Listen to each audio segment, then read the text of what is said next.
स्नातक तृतीय वर्ष के हिंदी साहित्य के प्रथम प्रश्न पत्र के अंतर्गत आज हम पढ़ेंगे भारतेंदु युग, प्रमुख कवि एवं काव्य प्रवृत्तियाँ।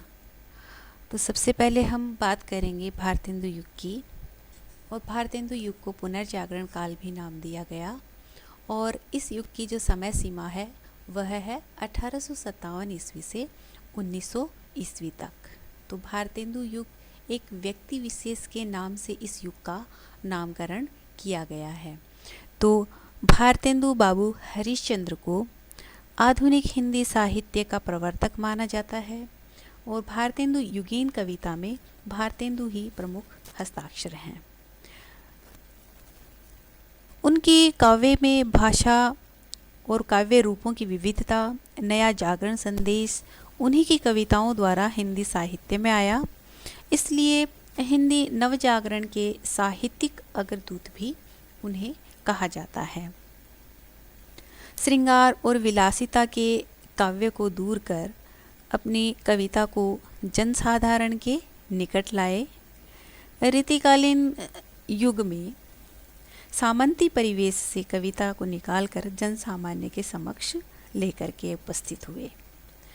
तो इसलिए स्त्री के प्रति जो रीतिकालीन विलासिता की भावना खत्म होकर उसकी दशा सुधारने हेतु शिक्षा आदि पर बल दिया जाने लगा और विधवा विवाह, बाल विवाह, अंधविश्वास आदि की कठोर आलोचना होने लगी।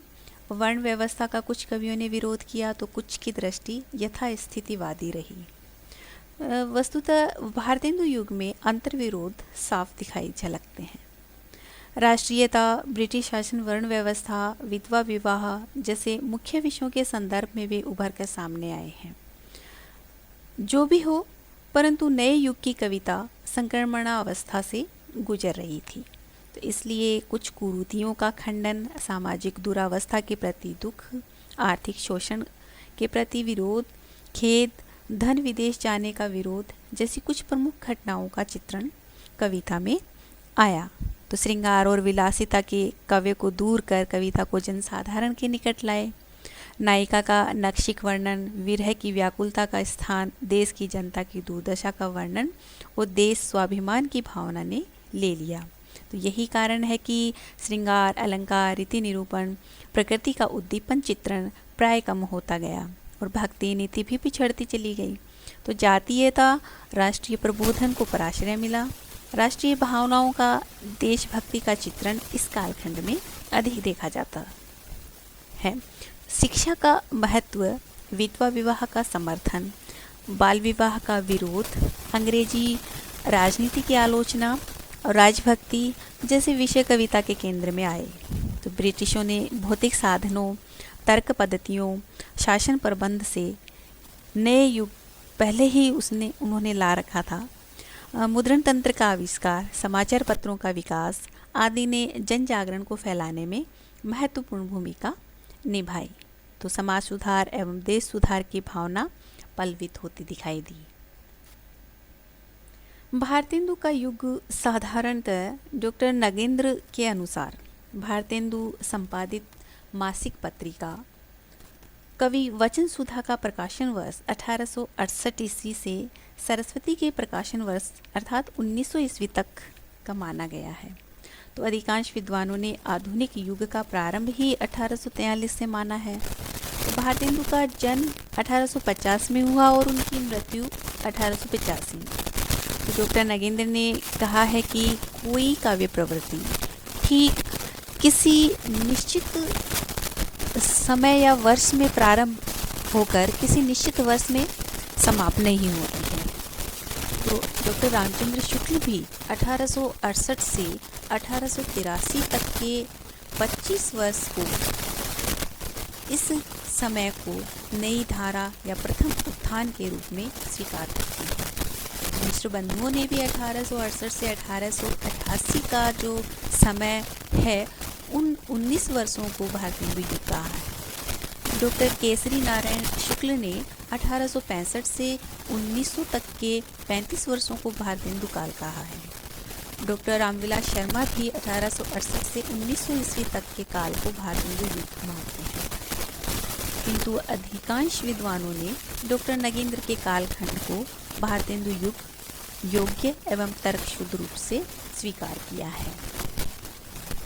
इस प्रकार हम देख सकते हैं कि रीतिकाल का अंत हम यदि 1843 ईस्वी मानते हैं तो 1943 से 1967 के बीच किस प्रकार का काव्य लिखा जा रहा है, वैसा प्रश्न पाठकों या विद्यार्थियों के मन में उभर सकता है। डॉक्टर नगेंद्र ने उसका भी उत्तर दिया है कि 1843 से 1967 तक का कृतित्व न तो पूर्णतः रीतिकाल के प्रभाव क्षेत्र के अंतर्गत आता है और न ही इसमें भारतेंदु युग की पुनर्जागरण मूलक प्रवृत्तियाँ विद्यमान हैं। अतः इसका अनुशीलन भारतेंदु युग की पृष्ठभूमि के रूप में किया जा सकता है, क्योंकि इस कालखंड में भक्ति, श्रृंगार, नीति, हास्य, वीर भावनाओं की साहित्य सृजना हो रही थी। तो काव्य शास्त्रीय ग्रंथों का सृजन भी हो रहा था, किंतु आधुनिकता से उसका जुड़ाव पूर्णतः नहीं था। तो नए ढंग का लेखन मात्र भारतेंदु से ही प्रारंभ हो जाता है, तो इसीलिए इस युग का नाम पुनर्जागरण काल रखा। तो भारतेंदु युग की कविता का लक्ष्य किसी सामंती राजा को रिझाना या प्रसन्न करना नहीं था, लोक जागरण फैलाना था, बल्कि तो इसलिए उन्होंने काव्य रूप भी बदले और काव्य प्रवृत्तियाँ भी। तो आधुनिक काल के प्रथम चरण को भारतेंदु काल कहना इसीलिए उपयुक्त है, समीचीन है, क्योंकि यह नामकरण भारतेंदु बाबू हरिश्चंद्र के महिमा मंडित व्यक्तित्व को ध्यान में रखकर किया गया है। तो भारतेंदु जी का रचना काल सन 1850 ईस्वी से 1885 ईस्वी तक माना जाता है।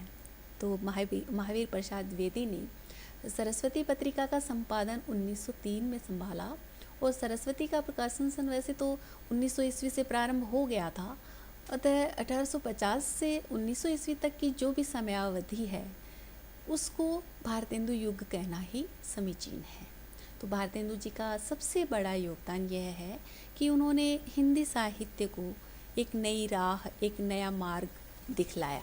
देश हित एवं समाज हित की भावना का समावेश अपने साहित्य में सर्वप्रथम भारतेंदु जी के द्वारा ही अपनी रचनाओं के माध्यम से किया गया। अब हम देखते हैं कि उन भारतेंदु युग के जितने भी उन भारतेंदु के साथ साथ और जो उनके मंडल के जो साहित्यकार हैं, अर्थात उनकी प्रवृत्तियों का अनुसरण जो लोग करते थे और उनका अनुसरण करके साहित्य रचना करते थे, उसे भारतेंदु मंडल कहा गया। और उनके अनुसरण करने वाले या उनकी प्रवृत्तियों को मानने वाले जो भी साहित्यकार हुए वो इस प्रकार से हैं। भारतेंदु मंडल के साहित्यकार में सबसे पहले हैं पंडित प्रताप नारायण मिश्र। पंडित प्रताप नारायण मिश्र विनोदी प्रकृति के थे और उनकी भाषा में स्वच्छंदता एवं बोलचाल की चपलता और भावभंगिमा दिखाई पड़ती थी। तो उनकी जो रचना है वह है मन की लहर, प्रेम पुष्पावली और श्रृंगार विलास। ऐसे ही दूसरे नंबर पे हैं बद्री नारायण चौधरी प्रेमधन। बद्री नारायण चौधरी प्रेमधन के लेख ज़्यादा उल्लेखनीय हैं और गद्य काव्य के पुराने ढंग की झलक उनमें दिखाई पड़ती है। तो उनकी कादम्बनी पत्रिका के साथ साथ जीर्ण जनपद, वर्षा बिंदुगान और संगीत सुधाकर उनकी रचनाएं हैं। ठाकुर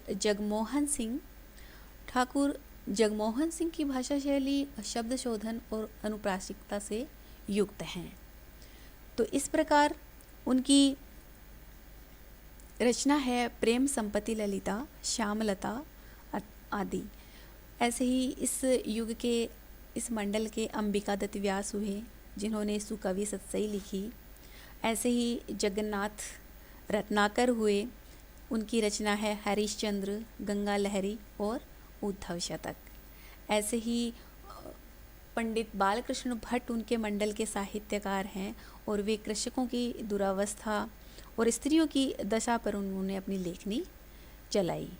तो इस प्रकार से भारतेंदु बाबू मंडल के साहित्यकार जिन्होंने उनके प्रवृत्तियों का अनुसरण करते हुए अपने युग की रचनाओं में उतारा।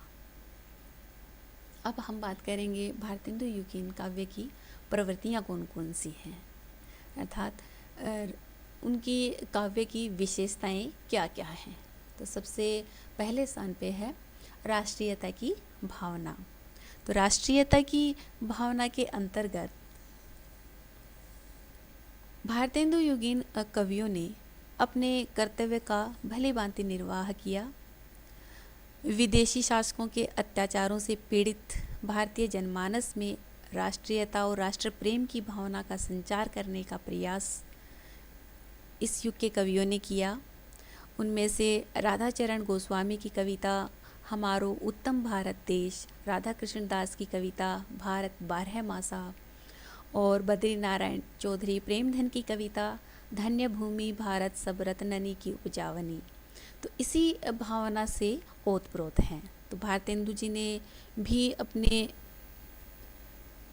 काव्य के माध्यम से अंग्रेजों द्वारा किए जा रहे शोषण का भी चित्र इस प्रकार अंकित किया है उन्होंने कि भीतर भीतर सब रस चूसे, हंसी हंसी के तन मन धन मूसे, जाहिर बातन में अति तेज, क्यों सखी साजन नहीं अंग्रेज।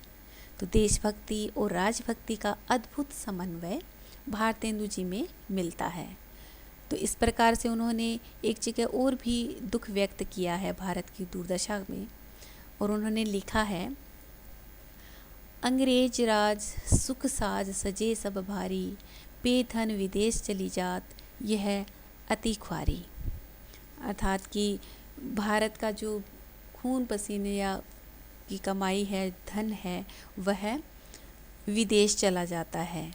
अर्थात अंग्रेजी कुशल शासन व्यवस्था तो कर ही रहे थे, लेकिन भीतर ही भीतर वे भारत का आर्थिक शोषण भी कर रहे थे। तो इस प्रकार उन्होंने उसका उल्लेख अपनी पंक्तियों के माध्यम से किया। तो जिस प्रकार द्विवेदी युग में राष्ट्रीयता का उदय और कवियों में उसका जो बीजारोपण हुआ था, वह भारतेंदु युग की ही देन है। तो मैथिली शरण गुप्त जैसे राष्ट्र कवि कहे जाते हैं, तो वो भारत भारती की रचना संभवतः इस युग से प्रेरित होकर के ही, इस भावना से प्रेरित होकर के ही उन्होंने इस रचना को लिखा। अगली जो प्रमुख प्रवृत्ति है वह है समाज की दुर्दशा का चित्रण। तो रीतिकाल के कवियों ने तो समाज की ओर से आंखें बंद कर ली थी, किंतु भारतेंदु युगीन कवियों ने सामाजिक जीवन का यथार्थ निरूपण किया और उसमें रुचि दिखाई। आर्य समाज एवं ब्रह्म समाज जैसे सामाजिक आंदोलन भी प्रारंभ हो चुके थे। तो इस काल में नवीन सामाजिक चेतना का उदय भी इस युग में हुआ और विधवा विवाह, नारी शिक्षा, अस्पृश्यता निवारण की ओर जनता का भी ध्यान आकर्षित करने वाली कविताएं लिखी गई। तो सामाजिक रूढ़ियों को नकारते हुए बाल विवाह, विधवा विवाह, सती प्रथा, छुआछूत को अपने काव्य के विषय बनाए गए और सामाजिक कुरीतियों, छल कपट, पाखंड आदि का खंडन करने में इन कवियों ने बढ़ चढ़ करके योगदान दिया। तो भारतेंदु जी ने भारत दुर्दशा का चित्रण इस प्रकार भी किया है कि रो बहु सब मिली आबू भारत भाई, हा हा भारत दुर्दशा देखी न जाए, कि भारत की इतनी दयनीय दशा है कि उसको देखा भी नहीं जा सकता है। तो बद्री नारायण चौधरी प्रेमधन ने पाश्चात्य सभ्यता का अंधानुकरण करने वाले साहबों पर भी व्यंग्य किया है और उन्होंने लिखा कि चूसहूँ चुरूट लाख पर लागत, पान बिना मुँह सून, अक्षर चारि पढ़ी अंग्रेजी, बन गए अफलातून। तो इस प्रकार उन्होंने उन पे व्यंग्य किया। और बाल विधवाओं की दुर्दशा पर प्रताप नारायण मिश्र ने भी इस तरह से लिखा है कि कौन करे जो न ही कसकत, सुनी विपत्ति बाल विधवन की, कि जो बाल विधवाएं हो जाती हैं उन पे कितने दुखों का पहाड़ टूट पड़ता है, उन पे कितनी बड़ी विपदा आ जाती है और उनकी दशा कितनी दयनीय होती है। उनकी इस दयनीय दशा को देख करके किसका हृदय है वो नहीं पसीजेगा, पिघलेगा। तो राजा चरण गोस्वामी ने भी भारत की दुर्दशा का चित्रण किया कि मैं हाय हाय दे ढाए पुकारूं रोई, भारत की डूबी नाव उबारो कोई। कि वे अपनी पीढ़ी को सचेत करते हुए भारत की डूबी नैया को उबारने की बात कर रहे हैं। अगली जो प्रमुख प्रवृत्ति है वह है श्रृंगारिकता। तो भारतेंदु युग के कवियों ने श्रृंगार की मर्यादित अभिव्यक्ति की है अपने काव्य के अंतर्गत। तो भारतेंदु युग के कवियों ने जो रीतिकालीन पद्धति पर नक्षिक वर्णन एवं नायिका भेद का चित्रण हुआ करता था, तो वो इन कवियों ने नहीं किया। तो साथ ही कृष्ण को नायक मानकर तथा राधा को नायिका मानकर उनकी प्रेम लीलाओं का चित्रण भी अपने काव्य में इन्होंने किया है। भारतेंदु जी की रचनाएं प्रेम सरोवर, प्रेम तरंग, प्रेम माधुरी, प्रेम फुलवारी में श्रृंगार भावना की सुंदर अभिव्यक्ति हुई है। तो इस प्रकार उन्होंने श्रृंगारिक संयोग और वियोग दोनों ही रूपों में अपने काव्य में चित्रण किया है। वै संधि को प्राप्त नायिका का सुंदर चित्र करते हुए भारतेंदु जी ने इस प्रकार इस पद को लिखा कि शिशुताई अजो न गई तंते, तऊ जीवन ज्योति बटोरे लागी, सुनी के चर्चा हरिचंद की कानन, कूक दे भोह मरोरे लागी, बीच सासु जेठानीन सो पियते, दूरी घूंघट में दृग जोरे लागी, दुल्हई उल्हई सब आंगन ते, दिन द्वेते पीयूष निचोरे लागी। कि यहाँ पे नायिका के वै संधि का यहाँ पे वर्णन किया है। वै संधि कहते हैं एक अवस्था से किसी दूसरी अवस्था के अंतर्गत प्रवेश करना।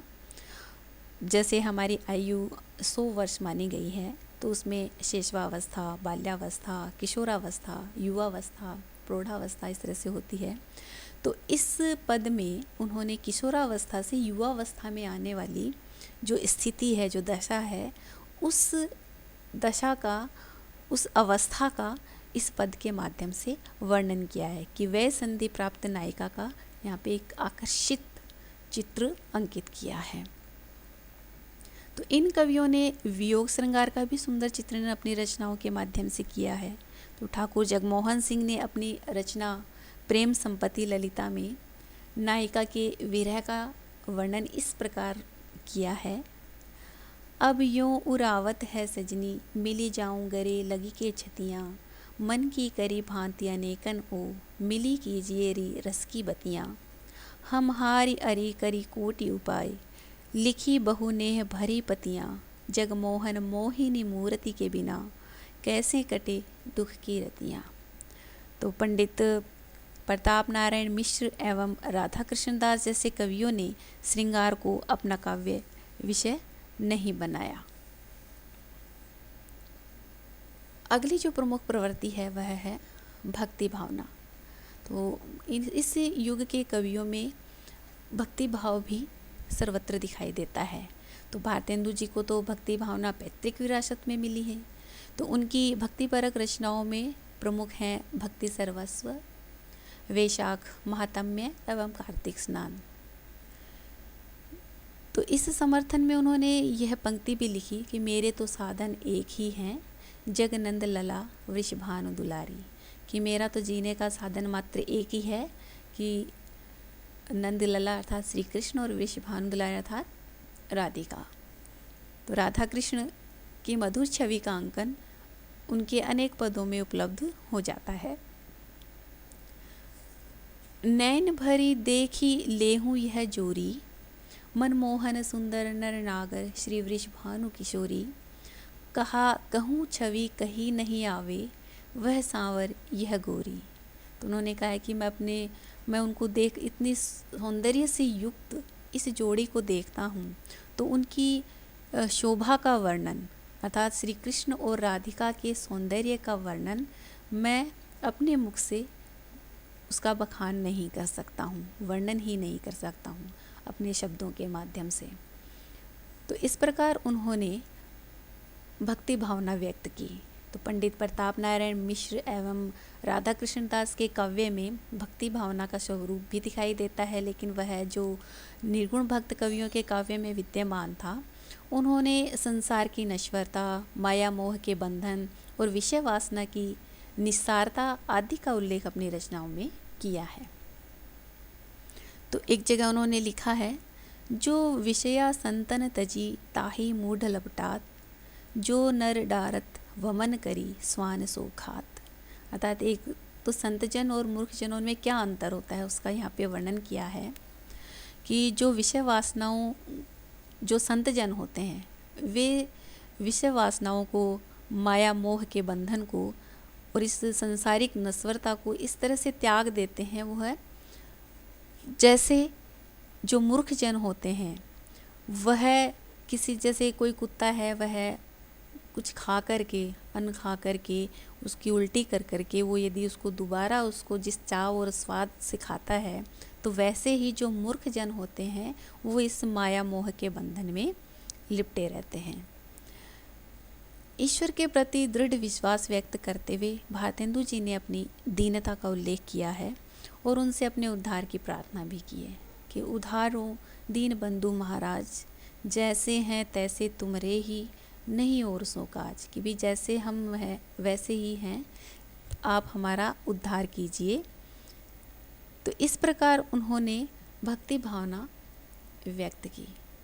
अगली जो प्रमुख प्रवृत्ति है वह है प्रकृति चित्रण। तो भारतेंदु युग के कवियों ने प्रकृति का स्वच्छंद रूप अपने काव्य में चित्रित किया। कहीं कहीं परंपरा निर्वाह करते हुए प्रकृति निरूपण भी किया गया है। एक ओर तो बसंत, वर्षा आदि ऋतुओं के मनोहारी चित्र अंकित किए गए हैं, तो दूसरी ओर गंगा, यमुना, चांदनी आदि का भी सुंदर चित्रण अंकित किया है। भारतेंदु कृत बसंत होली में बसंत का वर्णन है तथा श्री चंद्रावली नाटिका में यमुना वर्णन किया गया है। तो प्रकृति के माध्यम से नायक नायिका की श्रृंगार चेष्टाओं का निरूपण भी किया गया है। तो भारतेंदु जी द्वारा किया गया यमुना वर्णन अत्यंत आकर्षक बन पड़ा है। तो देखते हैं कि तरनी तनुजा तट तमाल, तरुअर बहुछाए, झुके कूल सो जल परसन, हित मनहु सुहाए। यहाँ पे तरनी सूर्य और तनुजा का अर्थ होता है पुत्री। तो सूर्य की पुत्री, अर्थात पुराणों में यमुना को सूर्य की पुत्री कहा जाता है और यम को उसका भाई माना है। तो इस प्रकार की सूर्य की पुत्री यमुना, तट तमाल तरुवर, अर्थात उसके किनारे पर, तमाल के तरुवर का अर्थ है वृक्ष, कि उसके किनारे पर जो घने वृक्ष छाए हुए हैं, वे सारे ऊंचे घने तमाल वृक्ष छाए हुए हैं। तो मानो झुक झुक करके जल का स्पर्श करने की चेष्टा कर रहे हैं। झुके कूल सो जल परसन, अर्थात कि वो कूल अर्थात किनारा, यमुना के किनारे पर ऐसे झुके हुए हैं मानो यमुना के जल को स्पर्श करना चाह रहे हूँ और जल के दर्पण में अपनी शोभा निहार रहे हूँ। और इस प्रकार यमुना के जल को उन्होंने अत्यंत पावन जान करके उसे प्रणाम कर रही हूँ। तो यहाँ पे यमुना नदी का बहुत ही आकर्षक वर्णन किया गया है। अगली जो प्रमुख प्रवृत्ति है वह है हास्य व्यंग्य की प्रधानता।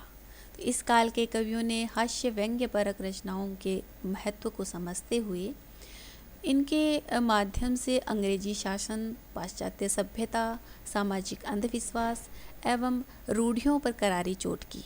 भारतेंदु जी ने अपने नाटकों एवं एकांकियों में भी व्यंग्योक्तियों के माध्यम से तत्कालीन परिस्थितियों का सुंदर चित्रण किया है।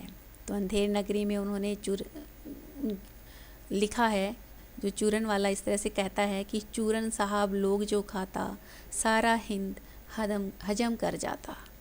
तो नए ज़माने की मुकरी में कवि ने सामयिक बुराइयों पर भी व्यंग्य किया है और एक व्यंग्य इस प्रकार किया है कि मद्यपान के संबंध में एक व्यंग्योक्ति है उनकी, वो इस प्रकार है कि मुँह जब लागे तब नहीं छूटे, जाति मान धन सब कुछ लूटे, पागल करी मोही करे खराब, क्यों सखी साजन नहीं शराब।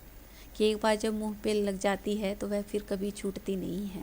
चाहे फिर जाति, मान, सम्मान, धन सब कुछ लुट जाए और वह पागल भी हो जाए, सब कुछ खराब हो जाता है, उसका जीवन भी खराब हो जाता है। तो इस प्रकार मद्यपान करने वाले पे इस तरह से उन्होंने व्यंग्योक्ति लिखी है। तो प्रताप नारायण मिश्र की कविताएं हर गंगा, बुढ़ापा, उर्दू का शापा आदि हास्य व्यंग्य की दृष्टि से बहुत प्रसिद्ध रचनाएं हैं।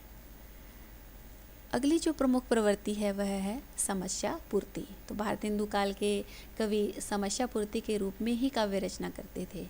समस्या पूर्ति के लिए जो विषय दिए जाते थे वे प्राय श्रृंगार से संबंधित होते थे।